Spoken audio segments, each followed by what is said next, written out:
I love that you're talking about food, and that's how we get started here. So it's all good. We are here with a new product of Wake Up Call with Dan Tortora. It's called Sonny D. Sonny Spira, myself, Dan Tortora. And our jump-off broadcast, first ever, is celebrating Maine-Endwell, and not only Maine-Endwell, but the football program. And we're here with head coach Matt Gallagher. Matt, welcome to the show. Thanks. Thanks for having us. It's going to be a lot of fun.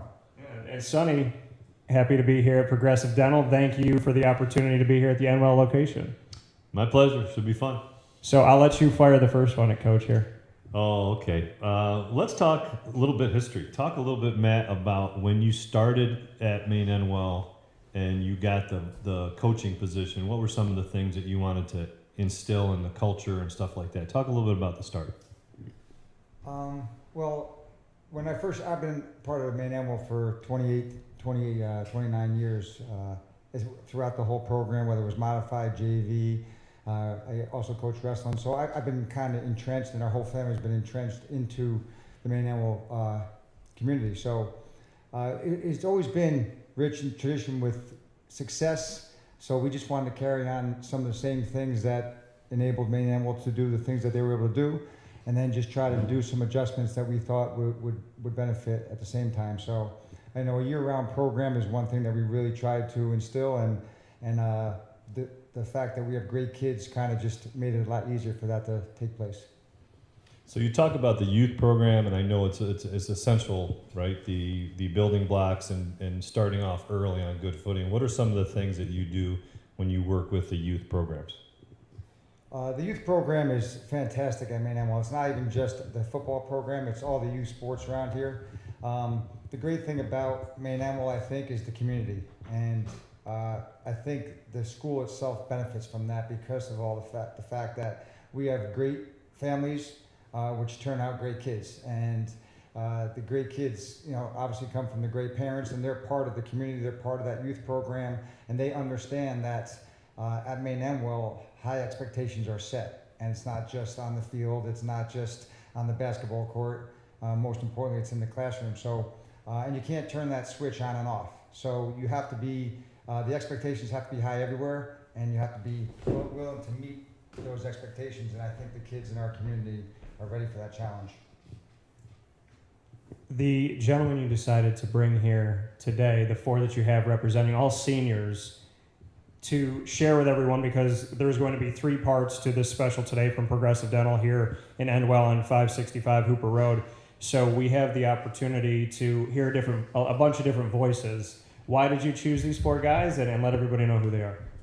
Well, because if you want four guys to kind of represent your program, these are the four guys. We have a guy that's been on the varsity program for 4 years. That's Michael Mancini, and we've had two guys that have been there for 3 years, Jake Romanowski and Jordan Owens, and then we have a guy that's been there for 2 years, and it's going to be a 2-year starter, and that's Josh Kolar. So two of them are our linemen, and two of them are our backs. And without these four, we wouldn't be going into the season with the high expectations that we have. And high expectations, sometimes you go into a season with a chip on your shoulder and nobody expects anything. And there's that angle of it. Then there's the high expectations where people may be gunning for you and you're holding yourself to a certain level. What can you say about the juxtaposition of going into certain seasons? I mean, obviously you have high expectations of your team, but going into certain seasons as maybe an underdog, and in other seasons where there's an expectation of you to be at that certain high level. Well, and to be honest with you, the expectation for us is to win the state title every year, and we that's our main goal. Obviously, it doesn't happen every year, but these guys know that's what we want to do going in there. So, and I think that we feel that everybody gives us their best game, because beating us is big for other people's programs. So we have to come ready to play every week, no matter who it is. And we get into some dogfights, but I know our guys are ready for the challenge. So speaking of the challenges, now this year, Maine-Endwell is what class in football? B. Class B. Now last year was kind of a unusual year, right? Being that football was really in the spring. Talk a little bit about how that whole experience was for you and for the kids. Well, first of all, we just were thankful that we were able to get to play. It was great for the seniors to to finish off their high school careers with the guys that they've been playing with for so long. Working as hard as they did, not just Maine-Endwell, but all the kids around the whole area working as hard as they did, getting that chance to play, whether it was 6 games or whatever. And not only that, but it does give the kids that just moved up a chance to get a feel for the varsity level, the speed of the game, the intensity of the game, so that coming into this fall, they'll be ready to go. So really, the off season becomes much shorter. So how did that kind of impact what you did in the off season?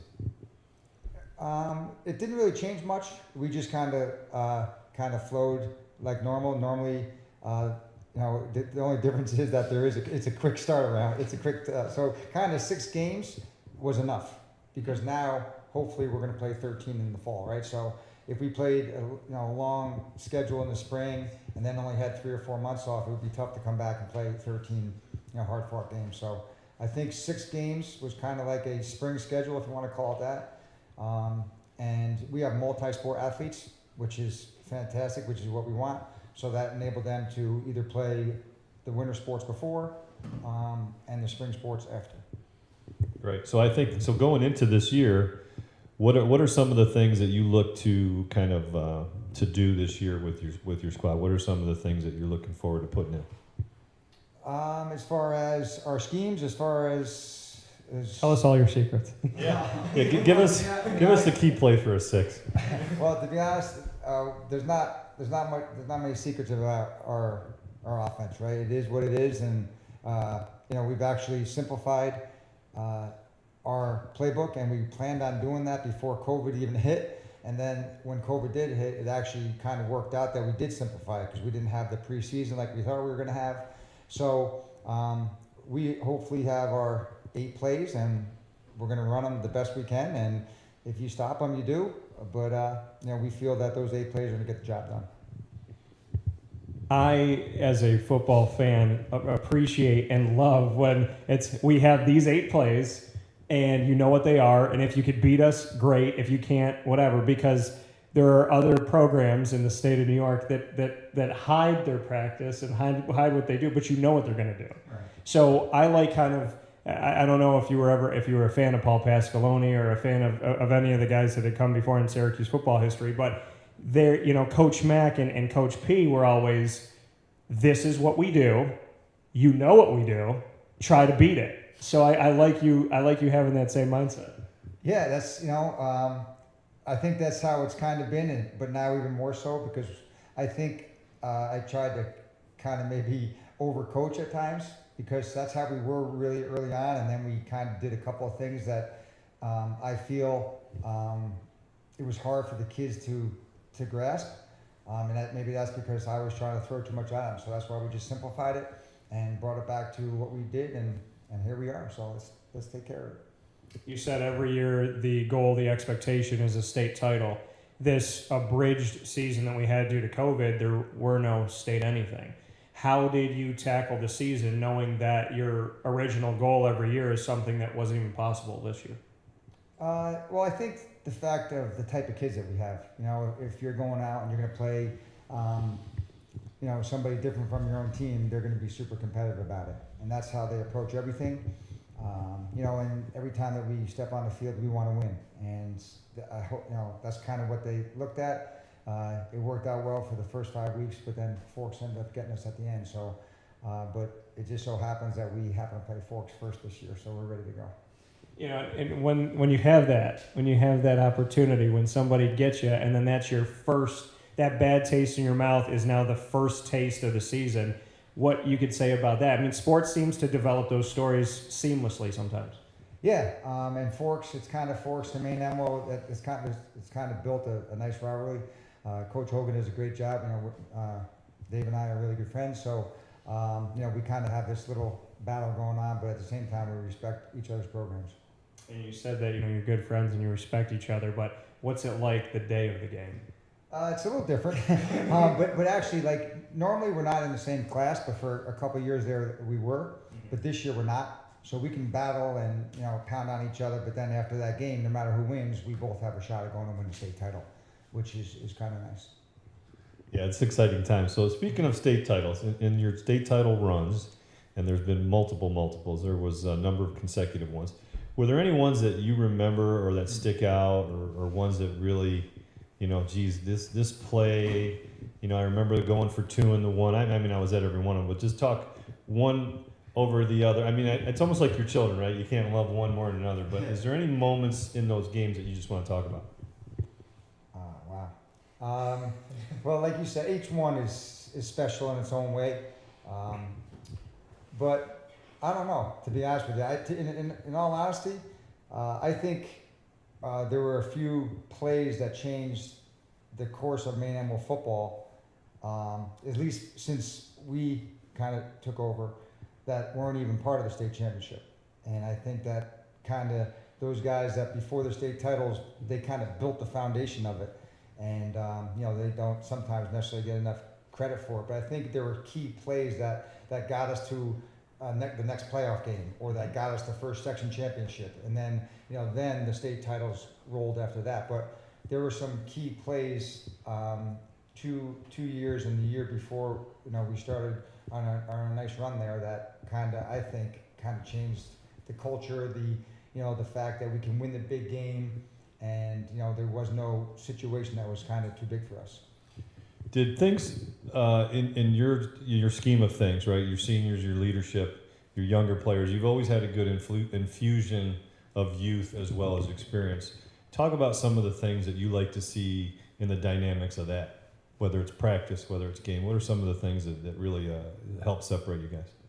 Well, everyone kind of throws the word culture around, but I think it's important, and I think that's kind of what it is right now. It's a culture. So if you're going to play football at Maine-Endwell, there's a lot of things that that you're going to have to do, and working 12 months out of the year is one of them. But at the same time, we absolutely want people playing 2 and 3 sports.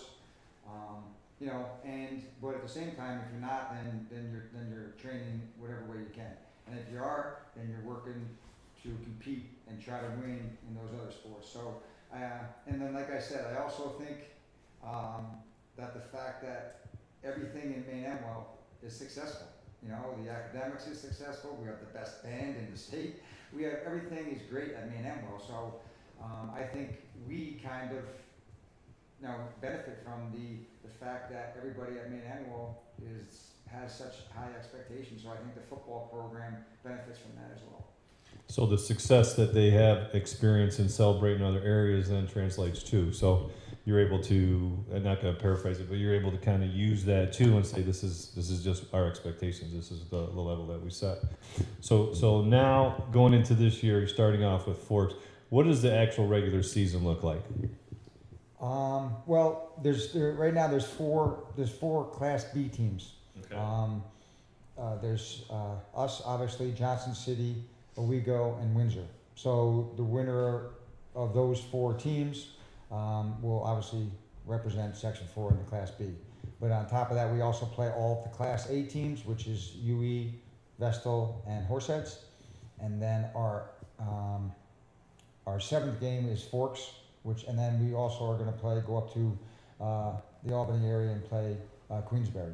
So that's going to be a great day. We're going to take a trip up there, play those guys, maybe stop and have some dinner and stuff like that. But it's kind of like in the middle of the season, so I think it's kind of like a breakaway, a nice day that we're going to take and get up there. And Queensbury is always competitive. They were state champs a couple of years ago, so going up there and playing those guys is going to be a lot of fun.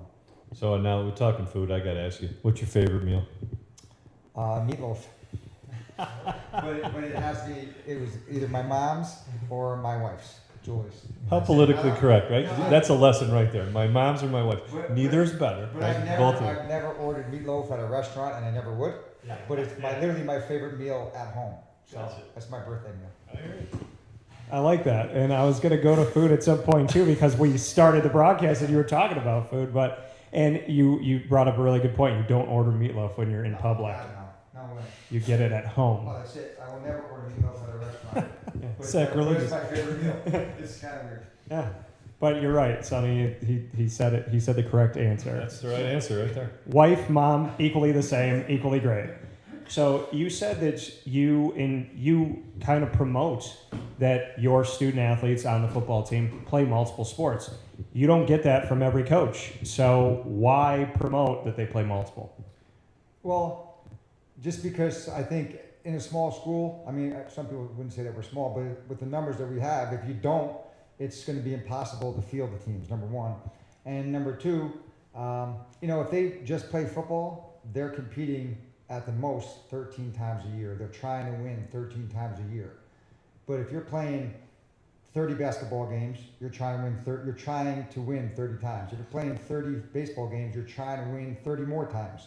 So that's 73 times that they're competing to try to win.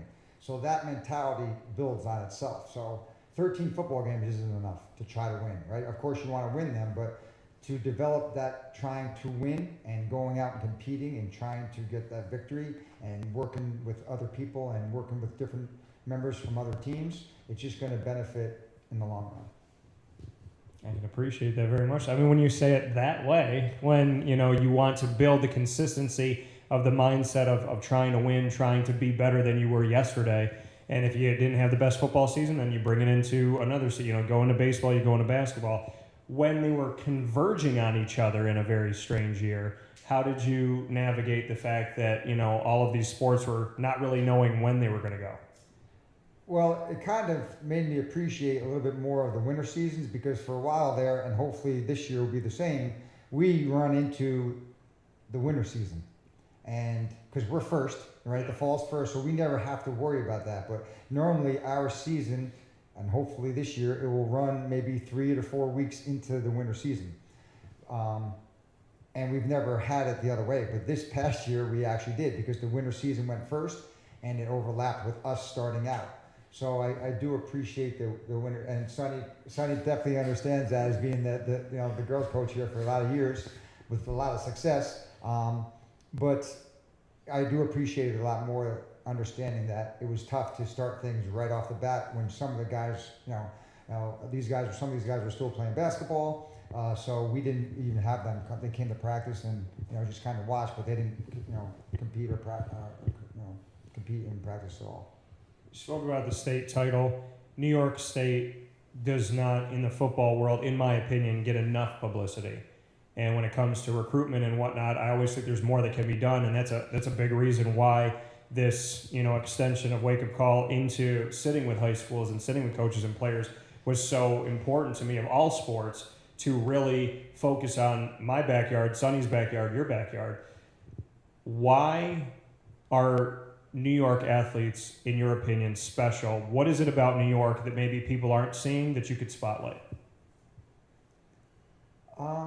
Well, I think that it is a problem as far as us, the New York athletes, getting looked at and things like that. It's tougher, and obviously like baseball, because you're down south, you're playing, and football in some ways too. But and I also think a big part of it is that in New York, we have school until the end of June.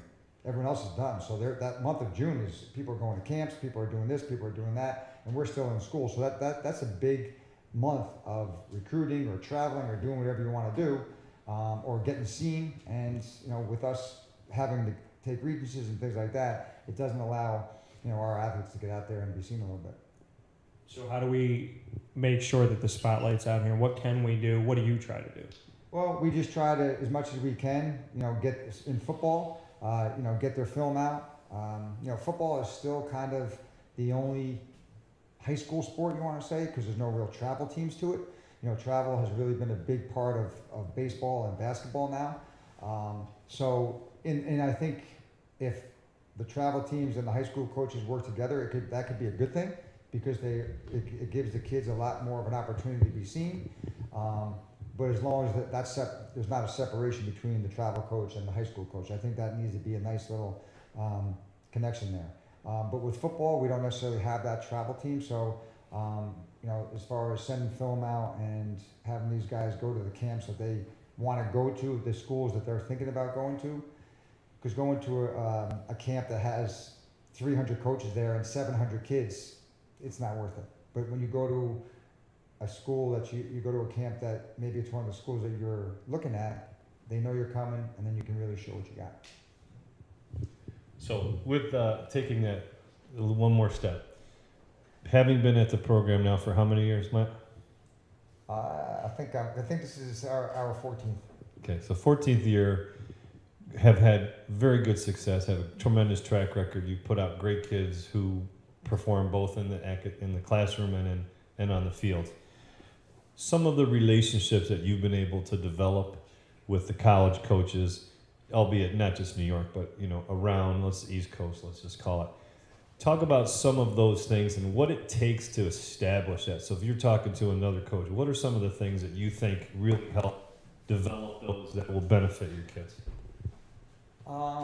I think the most important thing is you have to be willing to just put the time in. I think time is the most important thing, whether it's being with the kids, whether it's the 12-month season, and part of that 12-month is the actual recruiting part of it, and getting out there and seeing the coaches and meeting the coaches and going to clinics and just trying to develop a relationship with them. So when you have guys that you feel can play at the next level, that they're gonna, and I also believe that you make sure that you don't send kids films to coaches where you don't necessarily think that they can play. Because when you do send a film of one of your players to that coach, you want them to say, okay, well, coach doesn't normally do this unless he thinks they can play there. Sending a kid that is a solid Division III player to a Division I coach, it's, the next time you send a kid that you truly believe is a Division I, they may not take it as quite as seriously. So I think that's a real fine line that you have to make sure that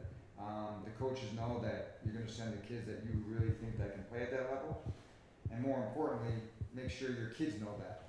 So the expectations are you can think you can play here and here and here, but as long as they kind of understand where they stand, where they sit at that point in time, I think that's important for them as well. So to me, it's the credibility and then the integrity, and then that parlays into, okay, yeah, we got this Coach Gallagher. Yep, he sent us his kid. This kid was solid. This kid played here. It's legit. If he tells you something, it's meaningful. Next question, just give it just for fun, because I know everybody thinks when you coach, you spend 2 hours a day and that's it, right? Talk a little bit. Give us an idea, like your preseason, when season actual starts practice. Talk a little bit. Just give me a routine day. Like what kind of time, hours? Just kind of walk us through that. Well, when the season starts. Yeah, when your official practice starts. Okay. Well, first of all, it's just not me. The staff at Maine-Endwell is unbelievable. So if you walk into anything that is going on 12 months out of the year, there's probably 5 or 6 coaches there, which is why we're successful, and that's the bottom line. But as a typical normal day, we probably get there around 7. Then the guys get there around 7:30. We do what we call chalk talk. We kind of install what we're going to do that day, and then we practice for like maybe 2.5 hours. Then we have what we call our popsicle break. This is kind of like double sessions to us, and then so they'll relax for about a half an hour, and then we'll go back out. We'll stay out, I should say, and we'll go back out into the field and practice maybe for about another hour and 15 minutes. So, and then the reason why we do that is because we want these guys to kind of be done at noon. So they're off their feet. They can, go home. They can relax. They can be kids still. They can work if they have to. But we don't feel that them coming back. Now it works for some people, but for us, this is how it's been, and we feel that it's really worked for us. Them getting off the field at noon, and then from that point they go home. We usually lift twice a week, so 2 days a week they don't necessarily get home until about 1. And then the coaches stay probably for another 3 or 4 hours to kind of piecing together film and looking at the practice plan for the next day. So you'll review the film from the practice of the day that you just had, in addition to prep for the next day? Correct. So 7 to 4, right? Yes. I mean, that's when we're all together. All the coaches are together, but then, I know for a fact there's coaches on our staff that go home and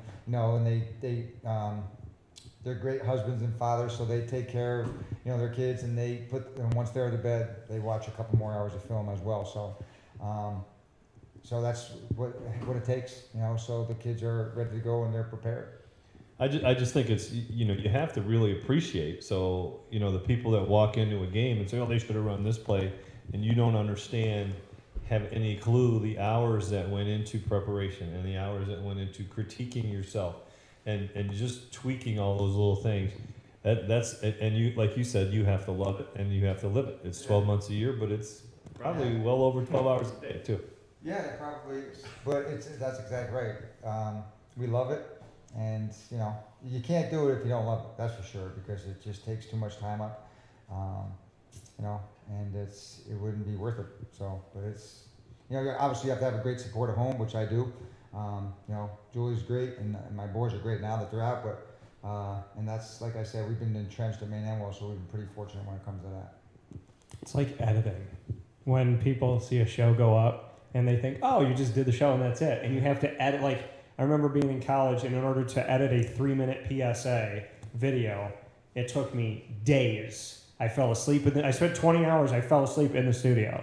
And so people never see that behind the scenes work that you're doing, and the constant critiquing and trying to figure it out and looking at stuff in the middle of the night, and something just keeps you up at 3 o'clock, and you go check something else, and you make a phone call. And beyond all of this stuff, you're being a parent, you're being a friend, you're being a husband. And if the guys need something off the field, if something happens with family or with school or whatever, then you have to be an extension of their family. Nobody sees that Sonny put it perfectly. Why didn't you call that one play? Well, there's a billion things you have to do as a coach that people will never see, and some of the greatest achievements that you have in helping these young men, they'll never know, because it's never going to be a down on the football field. That's true. But you just gotta have thick skin. Sometimes, very rarely do I hear something, but sometimes I do, and sometimes I actually chuckle because I think, man, that's a pretty good one. That's good, because they're throwing. But for the most part, we have, like I said, we have a great community, and they support us. But and it's tough with football because everybody knows football, right? Sure. But it's like I said, I wouldn't want to be anywhere else. That's for sure. So rapid fire is the final piece before we have the gentlemen coming on. The gentlemen that are off the screen right now, Josh, Jordan, Jake, and Michael, all going to be coming up in a second. You're going to be on the hot seat. So Sonny and I get to ask you any 2 questions in the world, but you get to ask us 2 as well. So we'll round robin this thing. Football, life, literally anything. We have to answer it, and it is live. So I will take the first one to you, Matt, and I will ask you, if you could trade places with any celebrity on the planet, who would you spend a day in the life of, and why? That's a tough one. The scary thing is that The Rock came to mind. Because of I don't know, because he's hilarious, I think. He's in every movie, and every movie he's in, he seems to just go out and kick everyone's butt. So I think that'd be kind of fun. But I think it would just be fun to be him, because he just seems like he has a good time no matter what he's doing. You know what I mean? So I think that's what I would like to do, just to kind of go out and do the things you want to do and have a good time doing it. All right, what's your first one for me? Who's your favorite Section 4 high school football team? Don't do that. Bam! Well, Sonny and I spoke about some stuff off the air, and you and I did too. And an extension of my family, not my blood grandfather, but a very important person in my life, Bill Davies, who just went up to heaven recently here. And he was always a fan of Emmy. And so I will carry on his tradition and be supportive of you. But I believe I told you to get me a shirt or a hat to rock somewhere, so I'm waiting on that. That's definitely coming. All right. That's definitely coming. All right, Sonny, go ahead. I love how I was just, let's talk about celebrities and...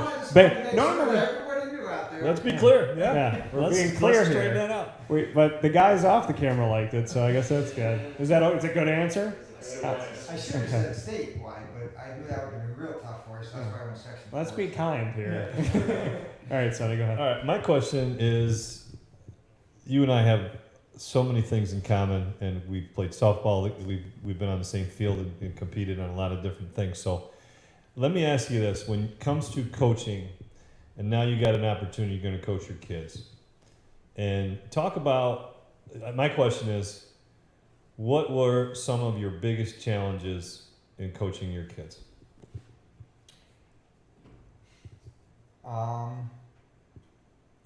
Well, it was hard to, in some ways, not be too hard on them, because you almost want to make sure that you're harder than you're not, and ultimately when it comes down to it, it's not fair to them, no matter how you slice it, right? Because if you're too hard on them, it's not fair, and if you're not hard enough on them, then everyone sees it. So it's really not fair to them. But but saying that, it was the single best thing that I've ever done. I just happened to have that opportunity to do that, coach all three of them at the same time on the same team, and to enjoy some success with that. So having that opportunity, that was fantastic. And then coaching at Maine-Endwell before and now coaching after, that was just kind of like the nice little chunk in the middle there that I enjoyed tremendously. All right, Coach, can I ask you? Go ahead. So I can ask? Yeah. Oh. Sonny. Okay. Let's see. This is a tough one. Wasn't tough for you to put me on the hot I know. seat. So let me ask you this question. So I'm a huge ice cream fan.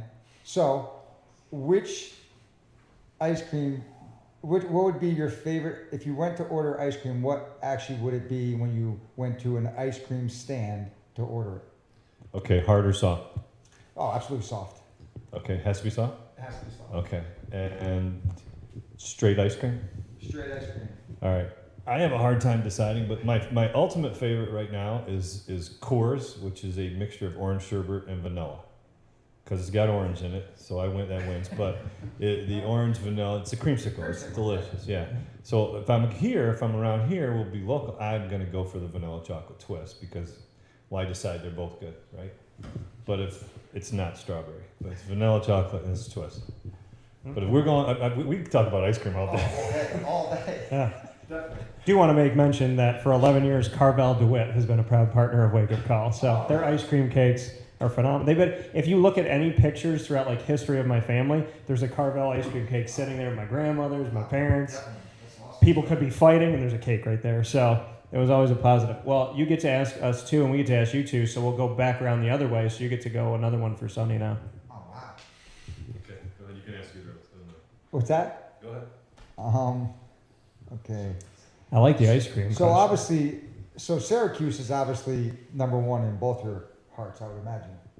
Yes. Yeah. Okay, so I'm not even gonna go there. So what would be number two? For me, number two? Yeah. Okay, football or basketball? Let's stick with the football team. All right, football, it's got to be Clemson. Clemson? I love Dabo Sweeney.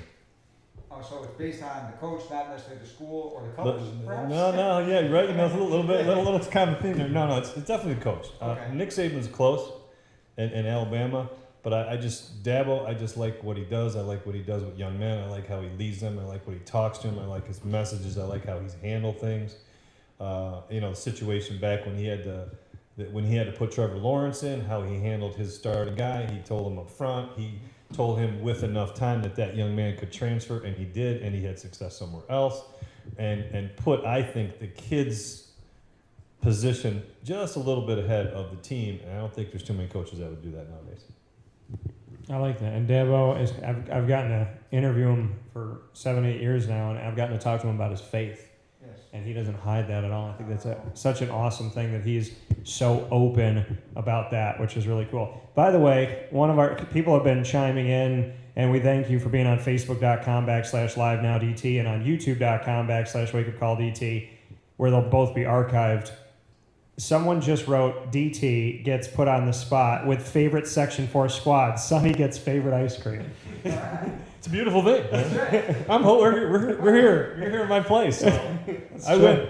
That's true. All right, Sonny, you got one more for Coach. What's your question for Coach? My question for Coach. Okay, if everything, if you had all your druthers, everything went well, how long do you think you'll be coaching?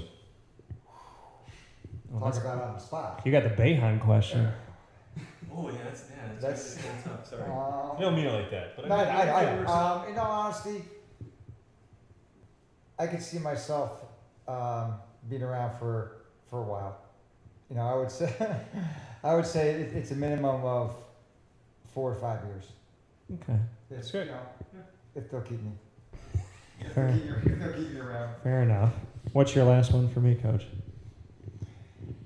Let's see.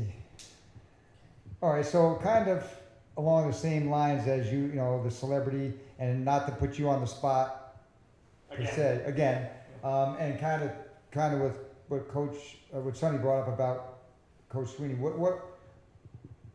And if you don't want to answer, which coach kind of stuck out to you, similar to how Dabo did with Sonny? Which coach really stuck out to you because you have had the pleasure of interviewing so many for so long? Mm-hmm. So which football coach, that's kind of narrowed down for you, has kind of stuck out to you that you really enjoy knowing that you're going to interview him that particular day? Wow. So coach-wise, which one have I sat down with that it's really done something special for me? I mean, Dabo, I'm not going to answer the same, but he means a lot to me. He really does. And he, still wears orange, so that counts. Yeah. So, but I would say outside of that, football-wise, a coach that I really love to spend time with, in my travels, I'm a Jaguars fan too, and I've been a Jaguars fan since they came out in '95. And I've had the blessing of, when I worked at ESPN down in Florida, in Orlando, it was 1080 the team at the time, I started working with the Jaguars, and I still do to this day. And I want to thank the entire staff because they're incredible. Really, really just, there's front offices that don't work like they do. There's something to be said about people, as we all know, and how they work together. So win, lose, or draw, there's a lot of good stuff off the field, and I've been able to cover them and go into the locker room and be around them. And one of the days we had a pre-draft, and I literally flew down just for this. It was for the weekend. I flew down for the pre-draft. It was on like a Wednesday or a Thursday, I think. And I got to interview Tom Coughlin, and I had waited forever to talk to Tom. So the media kind of thought that Tom was like old curmudgeon, angry dude, hated the media, hated everybody, just wanted to go home. Syracuse coach.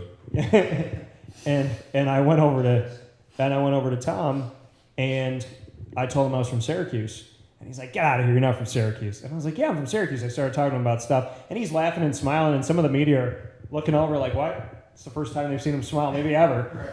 And then I said, "Well, do you know the Dingle Man truck, like the bell? They used to call it the Dingle." And so like the Dingle Man truck was my grandfather and my great-grandfather had a truck. They had 4 food trucks that used to be on Syracuse's campus, and they used to ring the bell. So they wrote stories about him, calling him the Dingle Man. There was poems, there was all this stuff.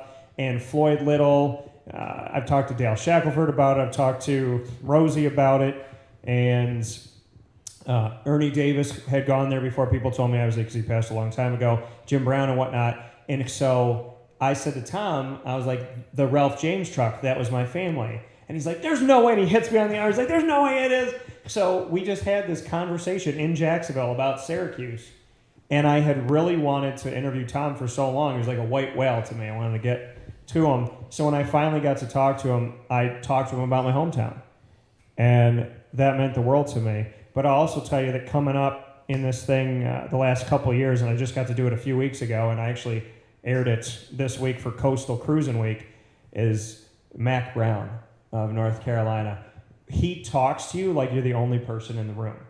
Like he'll say, "Dan, that's a great question, and I appreciate you being here and asking it. With that being said, here I go." And it's like he knows what you're going to ask him. He's like, "Well, there's 3 points I want to make. Point 1, point 2, point 3. Thank you for the question."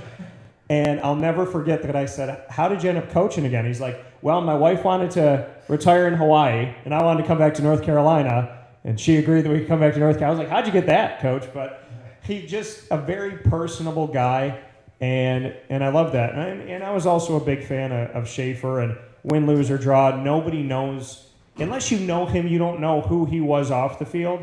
And he won so many recruiting battles that we're never going to know just what it would have looked like, but it would have looked a lot better than people think. And he brought in Dungy. He brought in a ton of those guys. He was, I loved him. I loved him as well. And because that's when we went up there. We used to go to camp there, and he was everywhere. He was the head coach, but you wouldn't have known that he was the head coach at Syracuse at the time. Because he was everywhere for these high school kids at camp, and then things changed. You weren't allowed to do that sort of stuff. So, but it was pretty special to have a guy like him overseeing everything and taking looking around and being there, and just the open door policy. He would. You could just call up and try to get it, and ask him any questions, and the staff was great too as well. So. And the staff I keep in touch with almost all of them, and they're all successful. Yeah. Tim Lester, as well as DeAndre Smith, Bobby Acosta, a lot of great guys that are out. Joe Adam doing awesome things, and shout out to Fred Reed and all of them as well. So with that being said, Matt Gallagher, the head coach of the football program at Maine-Endwell. For Sonny and D, Sonny Spira, myself, Dan Tortora, this is part number 1. But for those of you on Facebook and YouTube, we have 2 more sets coming up, and we have 4 players to talk to. Anything we should know about the guys? No, in all honesty, they're just, like I said, if you want 4 guys to represent your program, these are the 4 guys that you do. On and off the field, great kids, great in the community. They give back, and they understand how fortunate they are to be at Maine-Endwell, and I think that you're gonna love them. Fair By the enough. way, I'm a fan of the Sonny D. That's nice. Sonny and D. That's good stuff right there. Yeah, thank you. It came from my brain. Oh, I got to ask you one final question. I forgot that. Who is your favorite broadcaster in the world? Oh, let's see. Let me see. It's a tough one, but I think we all know. I think we definitely know. Okay. Can you say the name so I can feel that? It's tough. It's tough between the both of them. It's really tough. But how about Sonny D?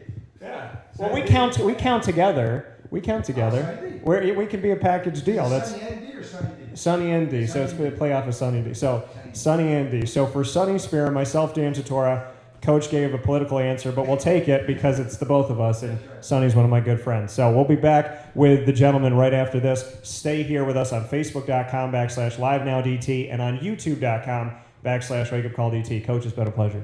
Thank you very much. Thanks, Matt.